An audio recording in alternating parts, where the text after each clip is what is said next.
Video diary. I suppose it's like after having chemotherapy, let's see, last Thursday. I suppose this is like day 5, I think.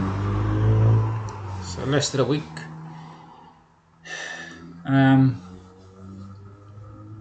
That's why I got the page backdrop the way it is. I've changed the ratio, the screen ratio, but it's an experiment. I don't know how it'll come out.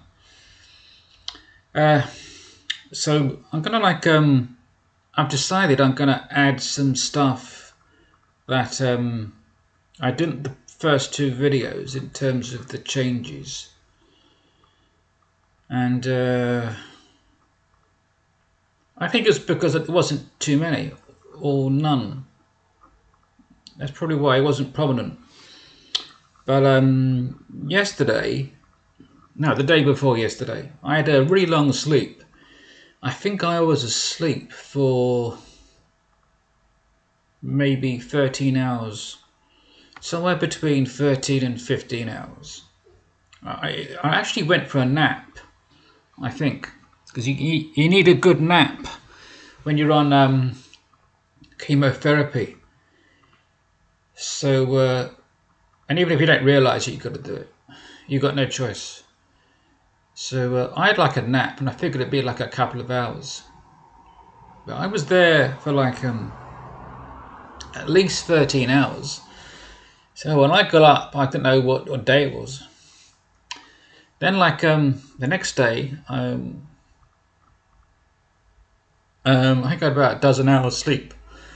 But I got woke up with these really bad pains in my stomach. It was like a stabbing sensation, and I had this like paracetamol. That's all I had to get rid of it. It was called CODAMOL, I think. I think I've got it still here. Yeah, there it is. CO-CODAMOL.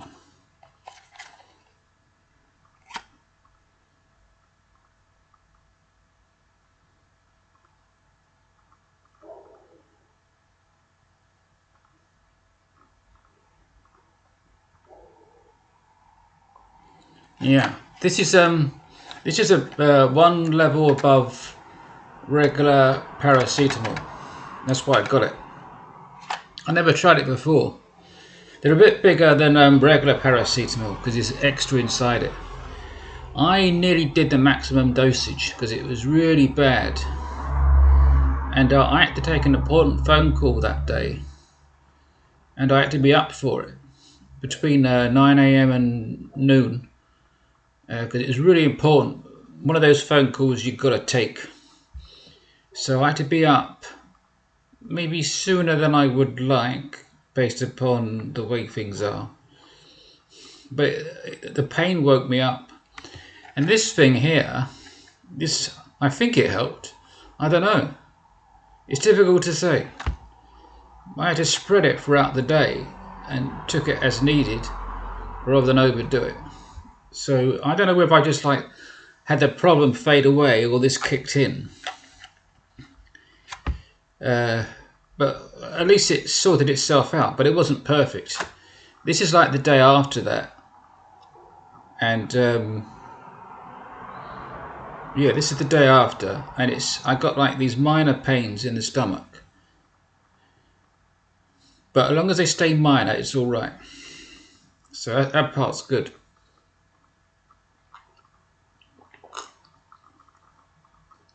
As for other aches and pains, I haven't experienced any. That's pretty good.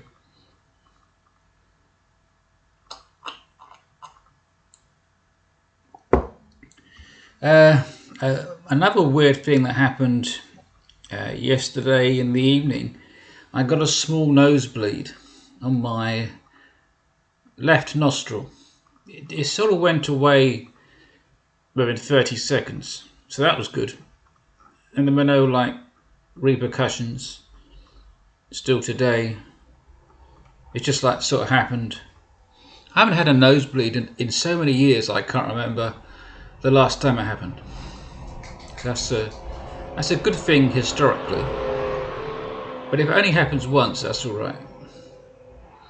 Just like it isn't a daily occurrence, then that wouldn't be good.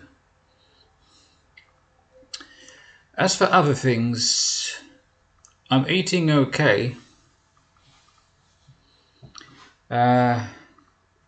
People say that you lose your appetite and then you lose weight. Well, I haven't really lost my appetite, so that's good.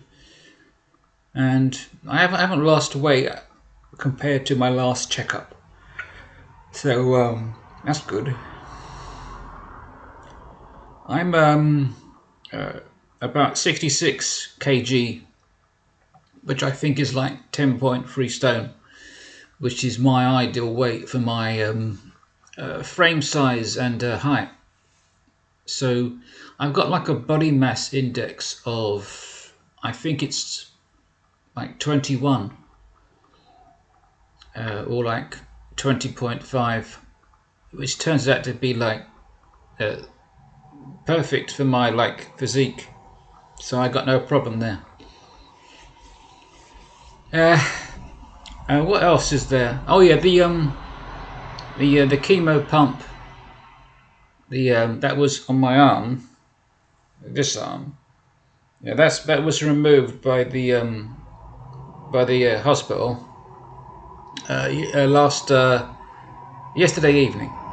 But the assembly part, that's still there because it has to be still connected up to the PICC line. But the chemo bottle, that's gone. That's a complicated affair I'm not going to go into. But that took a while. I ended up needing an ambulance to get me to hospital because even though I was going to walk in, the pain in my stomach, it was really hard to walk when you got a lot of pain. You can't just like brush it off. And the paracetamol wasn't, it was barely dealing with it. So I figured if I get an ambulance, at least I won't have to be making it worse, because you don't want to aggravate a problem. It's the opposite of what you're trying to do. So I got that sorted out, and I was better off after